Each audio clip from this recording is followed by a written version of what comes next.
Bom dia, irmãos. Quero saudá-los com a paz do Senhor. Amém? Que alegria nós estarmos aqui, não apenas para adorar o Senhor, mas para ouvi-lo também, não é? Vamos orar novamente. Pai amado, obrigado por essa oportunidade que temos, Senhor Deus, de nos reunir aqui e te ouvir, Senhor. Fala ao nosso coração e mente, Pai amado. Quebra as barreiras, Senhor Deus. Quebra os preconceitos, faz cair tudo aquilo que não vem de Ti, Senhor. Agora, em nome de Jesus. E que a Tua palavra penetre profundamente na nossa alma, no nosso espírito e mude nossa atitude, nossa maneira de ser, nosso pensamento. Nós oramos em nome de Jesus. Amém. O Senhor Jesus, depois que Ele ressuscitou, Ele apareceu durante algum tempo para muita gente. Depois que Ele subiu ao céu, Ele disse para o pessoal, para os discípulos e mais muita gente que estava ali próximo, que esperassem. O pessoal esperou 50 dias e veio o Espírito Santo sobre eles. Eles experimentaram alguma coisa que eles nunca tinham experimentado antes. Algo novo na história da humanidade, realmente. E aquelas pessoas inseguras, que não sabiam o que fazer, receberam o poder de Deus. E ali começou a caminhada da igreja primitiva, como está ali relatado em Atos, a partir do versículo 42 do capítulo 2. E 120 pessoas que estavam ali, esperando que receberam o Espírito Santo, de repente se transformaram em 3.000. Mas, irmãos, não foi exatamente esse número aumentado tão de repente que impactou aquela sociedade. Em Atos diz que o povo tinha aquela comunidade em alta conta. Sabe o que significa ter em alta conta? Consideravam muito, respeitavam muito. Havia sinais. Sim, muitos eram curados. Havia pessoas que foram curadas simplesmente porque a sombra de Pedro passou por eles. Mas o que realmente impactou aquela sociedade, aquela comunidade, foi que eles foram transformados. O amor que eles tinham era algo que as pessoas daquela época não tinham visto antes. Aqueles que tinham posses vendiam suas propriedades. E eles juntavam tudo para distribuir para quem tivesse necessidade. Tem gente que fala que aquilo lá foi um tipo de comunismo, né? Mas uma grande diferença é que no comunismo humano, todos são obrigados a fazer alguma coisa. E ali não. Era simplesmente movida pelo amor. E ali começou a igreja primitiva e começou a caminhada da igreja no Senhor Jesus. Qual foi a grande diferença ali? O Espírito Santo. Vamos ver um pouquinho o que a Bíblia diz sobre o Espírito Santo. Paulo falou muito sobre o Espírito Santo. E o trecho que nós vamos estudar hoje, se você tiver a sua Bíblia aí, ou analógica ou digital, abra aí em Gálatas capítulo 5, é uma passagem muito conhecida, e eu não tinha notado, né? Quer dizer, faz algum tempo que eu notei algo interessante nessa passagem, logo no início dela. É o capítulo 5, a partir do versículo 16, aí diz o seguinte: por isso digo, vivam pelo Espírito, e de modo nenhum satisfarão os desejos da carne. Vamos parar aí. Parecem duas ordens, não é isso? A primeira, vivam pelo Espírito, e a segunda, não satisfaçam os desejos da carne. Mas a ordem é uma só. Vejam só, lembrar de algumas liçõezinhas de gramática ajuda a gente a entender texto. Se fossem duas ordens, deveria estar escrito assim: vivam pelo Espírito, e de modo nenhum satisfaçam os desejos da carne. Dois verbos no imperativo, mas não é isso que está escrito aqui. O verbo está no futuro, satisfarão. É o Espírito Santo vivendo em nós, é que vai nos permitir não satisfazer os desejos da carne, irmãos. Nós, por nós mesmos, não conseguimos isso. Não conseguimos. Então, vivam pelo Espírito. E se vocês viverem pelo Espírito, então os desejos da carne não serão satisfeitos. É isso que a passagem diz. E muita gente pensa que não são duas ordens aqui, né? Viva pelo Espírito e não satisfaça. Ué, mas se são duas ordens, eu posso fazer uma só.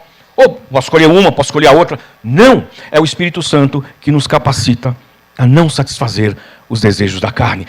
Os nossos desejos humanos. Por quê? Porque eles nos dominam. Não tem como nós impedirmos os desejos por nós mesmos. Fazem parte da nossa natureza. Continuando. Pois a carne deseja o que é contrário ao Espírito, e o Espírito o que é contrário à carne. Essa afirmação ela é muito forte. Nós andamos muitas vezes, irmãos, muito pelo nosso achismo, pelas nossas próprias convicções, e a gente enfia Deus dentro. Muitas vezes nós temos já nossos planos traçados e nós chegamos e falamos, Senhor, abençoe esses planos que eu acabei de fazer. Nós somos assim. Nós espiritualizamos a carne, aquilo que nós desejamos, porque se a gente não espiritualizar, é difícil, vai ser duro aguentar que nós não somos bonzinhos. Eu já falei sobre isso, nós não somos legais. Nós somos maus. Nossa natureza é inclinada para o pecado e não tem como fazer isso, a não ser andando pelo Espírito Santo. Eles estão em conflito, carne e espírito. Um com o outro, de modo que vocês não fazem o que desejam, mas se vocês são guiados pelo Espírito, não estão debaixo da lei. Aqui está uma prova assim, irrefutável. Nós, sozinhos, por nós mesmos, não temos essa força. Não temos. Precisamos do Espírito de Deus. Só o Espírito de Deus é que pode nos domar. Somos cavalos bravos, rebeldes. Ora, aqui começa uma lista. E essa lista não deixa ninguém de fora. As obras da carne são manifestas. Imoralidade sexual, todos os tipos que você possa imaginar. Impureza, não é a mesma coisa? Não. Às vezes a gente tem a tendência, né? Não, os pecados sexuais, esses são brabos, hein, gente? Pô, isso aí é difícil, né? Agora, uma mentirinha aqui, outra ali. A Bíblia não diz isso dessa maneira, não. Está tudo no mesmo nível. Libertinagem. Idolatria. Interessante. Idolatria é tudo aquilo que é mais importante na tua vida do que Deus. Pode ser uma estátua, pode ser uma imagem, mas pode ser a tua profissão, pode ser a sua família, pode ser os seus próprios planos, acima de Deus. Isso é idolatria. Feitiçaria, não preciso dizer mais nada, né? São as crendices que muitas vezes temos. E tem crendices cristãs. Não vamos entrar nisso agora. Ódio. Mas eu não odeio ninguém. Discórdia. Discordância. Então eu não posso discordar de ninguém? Pode. Mas você provoca conflito com isso, que vem logo depois. Né? Ciúmes. Ira. Egoísmo. Dissensões. Sabe o que é dissensão? É você ser aquela pessoa que divide pessoas, divide grupos, divide igrejas. Facções. Você toma partido. Nós vivemos polarização há um tempo atrás. Ainda temos essa polarização. Bolsonaro de um lado, Lula de outro. Isso não é de Deus. Facção significa tomar partido extremo. É facção. Inveja, embriaguez, orgias e coisas semelhantes. Então, se alguma coisa você... mas tem tal coisa que não está aqui. Está no coisas semelhantes. Não tem jeito. Eu os advirto. Advertência de Paulo. Como antes já os adverti. Aqueles que praticam essas coisas não herdarão o reino de Deus. Essa palavra está sendo falada para crentes ou para não crentes, irmãos? O que vocês acham? Para crentes. Então, será que eu posso entender que é possível ser um crente, viver na igreja e não andar no Espírito? Parece que sim. Porque é uma ordem. Andai no Espírito, vivam pelo Espírito. Então não é tão natural assim. Inclui tua decisão, minha decisão, de submeter a minha vontade, os meus planos, a Deus. Então eu posso estar na igreja há muito tempo. Posso participar dos adores, levantar as mãos, fechar os olhos, ó Senhor, e não andar no Espírito. Porque se você um dia entregou sua vida para Jesus, você tem o Espírito Santo. A Bíblia afirma isso. Não sou eu, não. Mas andar no Espírito, você precisa decidir isso. E aqui é uma ordem de Paulo, porque se você não andar no Espírito, você não vai conseguir dominar os desejos da carne. Mas o fruto do Espírito, outro engano aqui, eu insisto muitas vezes com o pessoal fala dos frutos do Espírito. Gente, é um fruto só. Eu já vi gente dizendo assim, não, então, eu estou assim, dos frutos aqui, eu estou um pouquinho com paciência, mas amor eu não tenho muito, alegria eu não tenho. Se você não tem um, você não tem nenhum. É o fruto. E esse fruto tem várias características. E elas estão aqui. Amor, alegria, paz, paciência, amabilidade, bondade, fidelidade, mansidão e domínio próprio. Oh, Jesus, que lista. Contra essas coisas não há lei. Os que pertencem a Cristo Jesus crucificaram a carne com as suas paixões e os seus desejos. Se vivemos pelo Espírito, andemos também pelo Espírito. Não sejamos presunçosos. Sabe o que é um presunçoso? É o que se acha. Se acha melhor que todos. Eu sou o cara. presunçoso, provocando uns aos outros e tendo inveja uns dos outros. Ele dá aqui Paulo dá uma arrematada e insiste em alguns pontos que fazem parte da nossa natureza e estão sempre querendo sobressair. O Espírito Santo, vamos ver o que a Bíblia diz sobre quem é o Espírito Santo. Ele é aquele que nos guia a toda a verdade. Jesus disse isso. O Espírito Santo vai guiar vocês a toda a verdade. Então, se nós queremos saber a verdade, nós precisamos depender do Espírito Santo. Ouvimos muitas vozes atualmente, gente. Você vai lá no YouTube, que você vai ver lá, você coloca alguma coisa simples, né?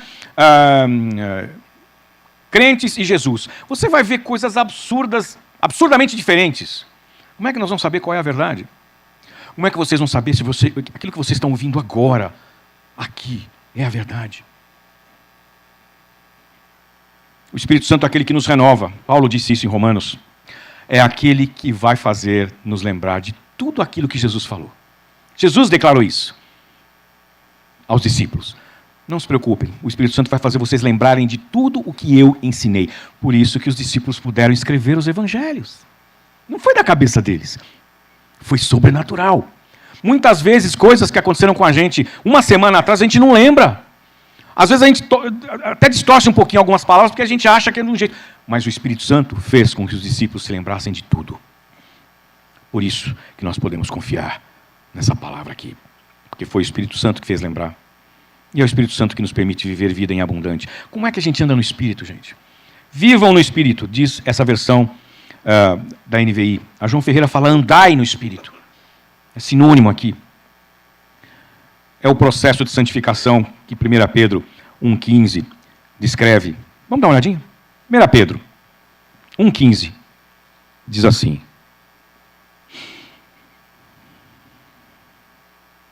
Vamos a partir do 14, porque o 15 é a conclusão do 14. Como filhos obedientes, não se deixem amoldar pelos maus desejos de outrora, quando viviam na ignorância. Já que vocês são filhos de Deus, obedientes, então, não se deixem amoldar. Não tomem a forma. Mas assim como é santo aquele que os chamou, sejam santos vocês também em tudo o que fizerem. Pois está escrito, sejam santos porque eu sou santo. Não pode ser palmeirense, nem flamenguista, nem tem que ser santos. Bobagem, brincadeira. Mas vocês perceberam aqui? Aquele que nos chamou é santo. Então sejam santos.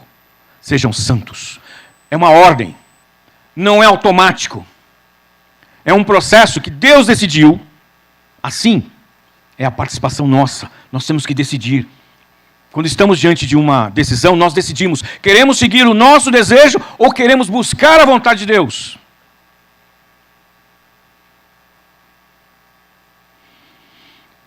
Nós precisamos tomar algumas decisões para andar no Espírito. A primeira delas, Jesus já falou lá em Mateus 16, 24. Temos que negar-nos a nós mesmos. Essa talvez seja a coisa mais difícil de fazer. Dizer não para você. Dizer não para mim. Dizer não em que sentido? As coisas que eu tenho vontade de fazer, aquilo que eu quero, aquilo que eu planejo para mim. Dizer não para isso. Muitas vezes eu ouço dizer que a salvação é de graça. Tem um aspecto. É a graça de Deus. Parece que de graça não custa nada, né? Custa. Custa a minha vida. Já não sou mais dono de mim. Quem é aqui que gosta de ser mandado? Levanta a mão. Ninguém ousa, né? Quando alguém dá uma ordem para a gente obedece quando a gente calcula o custo da não obediência. Por exemplo, o chefe te dá uma ordem, você não gostou, mas você tem boleto para pagar no final do mês. Então, peraí, se eu não obedecer, eu sou mandado embora. Mas quando não tem a relação de chefia ou de hierarquia, quando alguém dá alguma ordem, especialmente quando é uma coisa que a gente não gosta, dá uma esquentadinha aqui dentro. É a nossa natureza. E andar no Espírito é você deixar isso. É falar, Senhor, o controle da minha vida agora é teu. Isso é muito difícil. Isso é todo dia. Isso não é automático, porque nós não somos assim. É o processo de transformação e de santificação aos poucos. Por que será que Paulo, quase no final da vida, ele diz, esmurro o meu corpo, não literalmente dando murro, porque não é esse o ponto, e o reduzo à escravidão para que eu não seja desqualificado. Cada vez mais, Paulo chegava perto da luz de Cristo. E aquela luz iluminava as áreas podres e escuras da natureza dele. E é esse o processo de santificação. Quanto mais chegamos perto da luz de Jesus, mais essa luz vai iluminando aquelas áreas obscuras da nossa vida, aqueles pecados ocultos, como nós ouvimos ontem o pastor Luiz falar. E aí também tem um outro efeito. Nós percebemos cada vez mais o tamanho do amor de Deus por nós e o tamanho do sacrifício de Jesus Cristo naquela cruz. Você começa a perceber cada vez mais como você, como eu, nós não merecemos nada. Aliás, merecemos uma única coisa: inferno. É a única coisa que nós merecemos. Impossível andar no Espírito se nós colocamos o plano da nossa carreira profissional. Agora eu falo para vocês, adolescentes e universitários. Você decidiu sua carreira profissional com base em quê? Sugestão dos seus pais? Os amigos? A sua própria vontade de ser um determinado profissional? Ou foi o Senhor que decidiu? Porque Romanos fala que a vontade dele é boa, agradável e perfeita, né? Então, será que você consultou o Senhor? Você está trabalhando no emprego e você recebe uma proposta para ganhar o dobro. O que a gente faz? Senhor, abençoe esse novo emprego aí, já estou indo. Nós fazemos isso. Mas é isso? São perguntas difíceis para mim, irmãos. Eu posso fazer essas perguntas para vocês porque elas são difíceis para mim. Porque a minha tendência... Senhor, o dobro. Vai ficar mais tranquilo. Eu vou dar um dízimo maior, Senhor. Nós somos assim. Nós somos assim. Ou então, nós temos exemplos no nosso meio. Você tem um ótimo emprego, um belo salário, e o Senhor fala, larga tudo, vai viver pela fé. E você vai para um lugar que eu vou te mandar.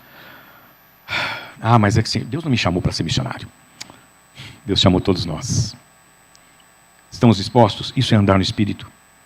Dar os bens materiais. Por isso que aquele início de igreja primitiva impactou tanto aquela sociedade, porque as pessoas viam isso. Peraí, o cara, como assim? O cara é rico, tem propriedade, o cara vendeu e deixou lá? É louco. Mas o que movia era o Espírito Santo. Então, aquilo não vai fazer falta, pelo contrário, vai ser multiplicado. Vamos abrir em 1 Pedro 4:2. Você já está em 1 Pedro, vai um pouquinho mais para frente. 4:2. Aqui fala que o Senhor Jesus, no versículo 1, ele sofreu no corpo, rompeu com o pecado. Deixa eu ver se eu estou certo isso.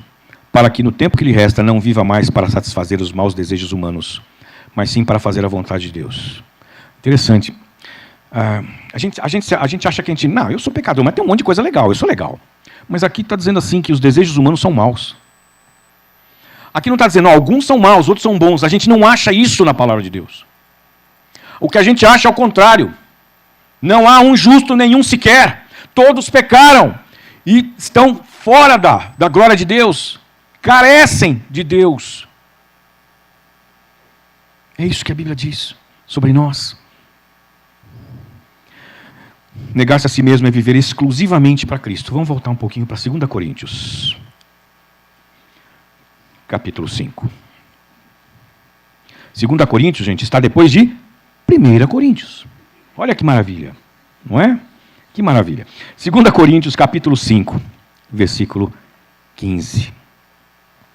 E ele morreu por todos, para que aqueles que vivem já não vivam mais para si mesmos, mas para aquele que por eles morreu e ressuscitou. Na quarta-feira do feriado, eu fui com a minha família no aniversário do meu sobrinho, por parte da Lídia. Ele está com uma filhinha de 3 meses, e ele e a esposa estão já se preparando para serem missionários no Iraque. Iraque. Se há um lugar em que eu não gostaria de ir, é o Iraque. Tem outros, mas Iraque. E ele falou, nós sabemos dos perigos que nós vamos correr. Sabemos que podemos, grande chance de morrermos rápido. Mas é para lá que o Senhor está nos enviando. Se você fosse pai ou mãe dele, o que você falaria? Glória ao Senhor. Ô filho, você é louco. Vai para outro lugar, um pouco melhor. Seja missionário, mas não no Iraque. Nós somos assim. Nós somos assim.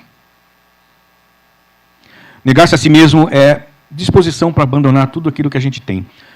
Agora vamos ouvir Jesus falando, em Lucas. Volta lá para Lucas. Muito conhecido esse versículo. Lucas capítulo 14, versículo 33. Toda vez que eu vejo esse versículo, eu falo, ai Senhor. Verdade, gente. 14, 33. Jesus está falando sobre o preço de ser discípulo. Custa caro, custa caro. Ele fala várias coisas a partir do versículo 25, e no 33, da mesma forma, qualquer de vocês que não renunciar a tudo que possui não pode ser meu discípulo. Não tem como interpretar de outra maneira aqui, de torcer um pouquinho, né? A única coisa é esquecer desse versículo. Aí ele não te incomoda mais. Mas o preço que Jesus pagou por nós, não podemos ser menos do que isso. Não tem como. A ordem de negar-se a si mesmo vai contra um dos aspectos mais presentes da natureza humana, que é o egoísmo. Eu primeiro, os meus desejos antes, a minha satisfação pessoal, a minha felicidade. Eu tenho o direito de ser feliz. É o que a gente ouve. E muitas vezes a gente dá, isso passa na cabeça. Mas também tem o direito de ser um pouquinho feliz, né? Na verdade, nós não temos direito a nada, né? Mas... Então, irmãos, além de negar-se a si mesmo, você tem que ser submisso. Mas uma coisa não está atrelada à outra? De certa maneira está sim. É a consequência de quem se nega. É submissão. Completa sujeição da nossa vontade à vontade do Senhor. Foi a que a Maria fez. Pensa, Maria, uma jovem de aproximadamente 16 anos, prometida em casamento para José, conhecida, o casal era conhecido por todo o povo ali. Virgem, nunca tinha tido relações sexuais com nenhum homem. E aí um anjo diz para ela, de repente, aparece do lado e fala, você vai estar grávida. O que passou na cabeça de Maria? Peraí, grávida? É grávida do Espírito Santo, mas peraí, o pessoal vai ver meu barrigão crescer? E o que eles vão pensar? Maria não ligou para a sua reputação e falou assim, que a sua serva que seja feita como a vontade do Senhor. Para nós hoje parece muito fácil, irmãos. Mas Maria enfrentou o falatório das pessoas. Sabe aquela risadinha? Quando passa assim, essa aí, ó. Enfrentou a maledicência. Mas não é só a sujeição da vontade, é a sujeição do corpo também. É interessante esse versículo. Vamos dar uma olhadinha em Romanos. Paulo fala muito sobre sujeição do corpo. Ele sabia o que era isso. Capítulo 6 de Romanos. Versículo 13. Não ofereçam os membros do corpo de vocês ao pecado, como instrumentos de injustiça. Antes ofereçam-se a Deus, como quem voltou da morte para a vida. E ofereçam os membros do corpo de vocês a Ele como instrumentos de justiça. Como é que você pode usar teu corpo como instrumento de justiça para glorificar a Deus? É isso. Como? Eu estava comentando, já comentei com meu filho várias vezes, com algumas pessoas. Quando você entrega a sua vida a Jesus, você paga vários preços. Você não pode ter qualquer profissão. Pensa. Tenho uma amiga de longa data, do Rio de Janeiro, atriz. Ela não exerce a profissão de atriz. Porque ela falou, Edson, qualquer filme brasileiro, qualquer peça de teatro, vou falar como ela falou, tá? Eu tenho que ficar mostrando os peitos. Não pode ser. Você não pode trabalhar numa empresa que fabrica cigarros, que fabrica bebidas. Preço do discipulado. Alguns questionamentos nos vêm aí, nesse momento. Que lugar o Senhor ocupa na sua vida, irmão? Eu faço a mesma pergunta para mim. Que lugar o Senhor ocupa na minha vida? Ele é dono da sua família? Ele é dono da minha família? Ele é dono do seu trabalho? Pode fazer o que quiser, pode fazer você sair de lá. Não ter um trabalho. Ele é dono dos seus bens? Ele pode dispor dos seus bens para que você não tenha nada? Pode? Tudo bem? Na boa? Pergunta para mim também. Consultamos o Senhor antes de tomar uma decisão? E aceitamos a vontade do Senhor? Ou a gente toma uma decisão e depois fala, Senhor, agora abençoa essa decisão. Nós fazemos isso com tanta facilidade. A gente faz isso na igreja. Fazemos reunião de diretoria, decidimos um monte de coisa, depois vamos fazer uma oração, Senhor, abençoe todas essas decisões aqui. E a gente, muitas vezes, começa a reunião falando, Senhor, que as decisões sejam todas pelo Teu Espírito. E a gente acha que tudo aquilo que a gente discutiu durante a reunião, com certeza o Espírito Santo guiou. É? Não tenho essa certeza, não. Tantas discussões ruins, conflitos acontecem no meio dessas reuniões, é o Espírito Santo que guiou mesmo? Você que estuda, o Senhor influi no tempo que você gasta estudando? Para todos nós. É o Senhor que determina o tempo que nós gastamos para os nossos interesses? Ou a gente dá ao Senhor aquela sobra de tempo? Opa, sobrou um tempinho aqui, deixa eu ler a Bíblia, deixa eu orar um pouquinho aqui. Ou nós damos o melhor do nosso tempo para o Senhor? Ser submisso é dedicar a Deus o melhor que nós temos. Você se formou numa boa faculdade, você é um ótimo profissional, dedique a Deus. Ah, então quer dizer que eu não preciso trabalhar? Você pode trabalhar, Deus vai abençoar você no trabalho. Mas tenha consciência de que esse trabalho, a qualquer momento, Deus pode tirar. Você aceita isso? No mundo capitalista que nós vivemos, nós profissionais damos o melhor do nosso tempo, passamos 8, 9, 10 horas dentro de uma empresa, e o melhor do nosso talento para fazer uma empresa ganhar dinheiro. Essa é a realidade. Ah, então isso aí está errado. Não. Desde que você tenha consciência de que, tudo bem, a empresa está ganhando dinheiro com o teu talento, sim, mas você vai usar o melhor mesmo para a obra do Senhor. Isso inclui também usar o dinheiro que você ganha. Além do dízimo, né? Mas muitas vezes, irmãos, nós fazemos os planos e não submetemos nossas decisões à vontade de Deus.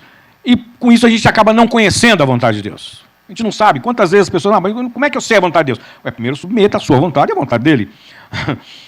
Senão fica um pouco difícil.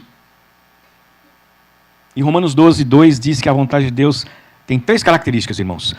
Vamos repetir. Primeiro, ela é boa. Depois ela é agradável e última, repitam alto, e perfeita. A vontade de Deus é perfeita, mesmo quando a gente não enxerga na hora, e normalmente a gente não enxerga essa perfeição. Nem o bom a gente enxerga, porque aparentemente na hora ali, mas como é que isso pode ser bom para mim?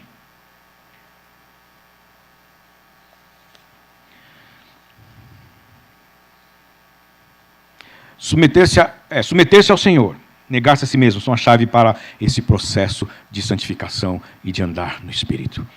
De aprender a ouvir a voz de Deus. Nós só aprendemos a ouvir a voz de Deus, a distinguir a voz de Deus, de tantas vozes que a gente ouve, inclusive dentro da igreja, se a gente tiver um processo de santificação aperfeiçoado, dia a dia, você vai se acostumando a ouvir a voz de Deus, e vai percebendo que certas coisas que parecem muito ser a voz de Deus, não são a voz de Deus. Essa é a nossa parte, irmãos, nos submeter e negar-nos a nós mesmos. A parte de Deus é encher-nos com o Espírito Santo. Tem uma promessa. Se vocês que são maus sabem dar coisas boas para os seus filhos, quanto mais Deus não vai dar o Espírito Santo para aqueles que pedirem. Então não tem como Deus negar o Espírito Santo. Ele já fala, não, eu vou dar, lógico. Mas a coisa não é automática assim. Você precisa decidir. Nós não somos robozinhos. Às vezes eu já falei, Senhor, o senhor podia botar uma chavinha aqui e ligar? Aí não precisava ficar pensando muito, né? Mas não é assim que Deus nos trata. Nossa liberdade continua ali. Quem pode andar no Espírito? Bom, se você um dia entregou a sua vida para Jesus, porque essa é a primeira condição. Se você não entregou a sua vida para Jesus, esquece. Não tem como andar no Espírito, porque o Espírito Santo não habita em quem não entregou a vida para Jesus. Isso é a Bíblia que diz, não é minha opinião, não. Se você entregou, então, você tem o Espírito Santo. Romanos, já que você está aí, vamos abrir capítulo 8. Vai um pouquinho para frente. Aí 8, versículo 9.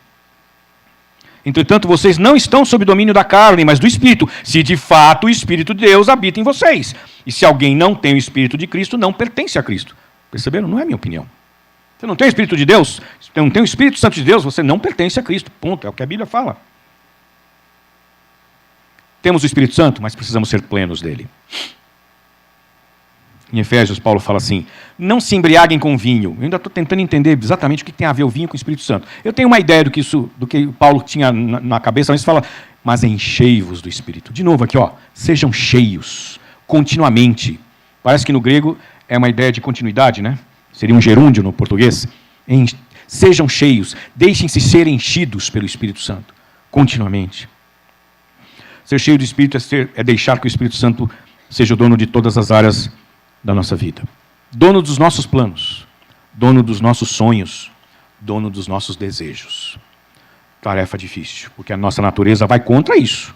Eu quero ser dono dos meus planos, eu quero ser dono dos meus sonhos, eu quero ser dono dos meus desejos.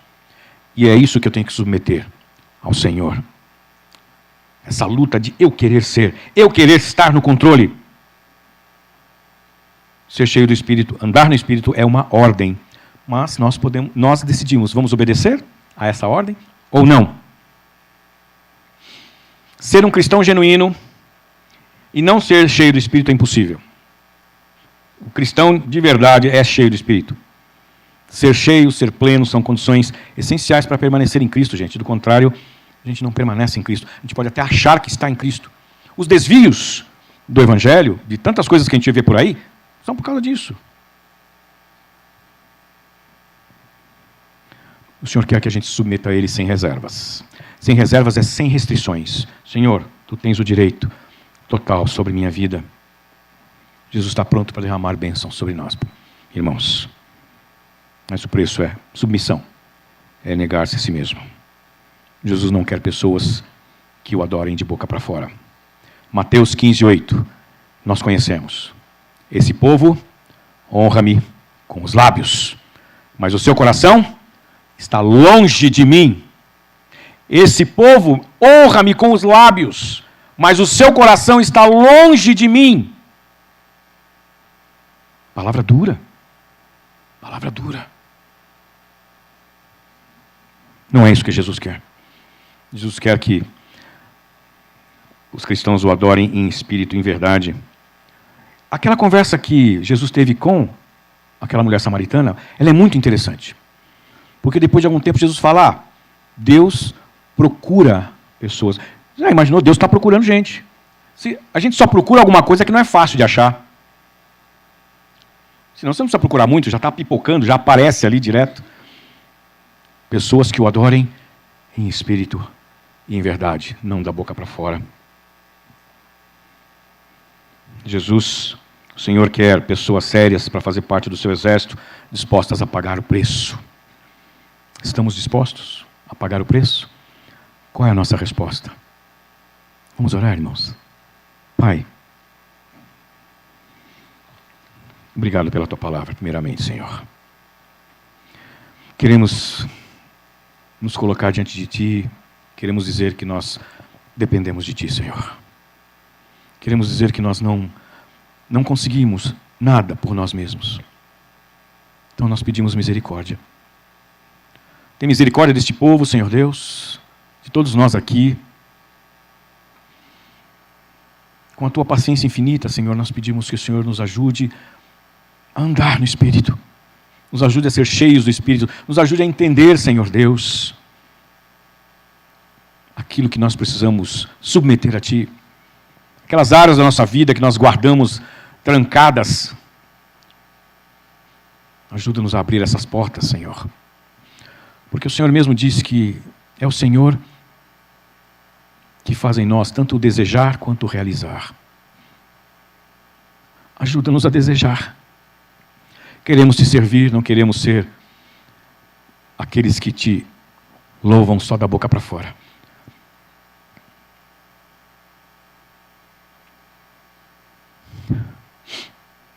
Obrigado pela Tua promessa de estar sempre conosco. Obrigado pela Tua paciência conosco.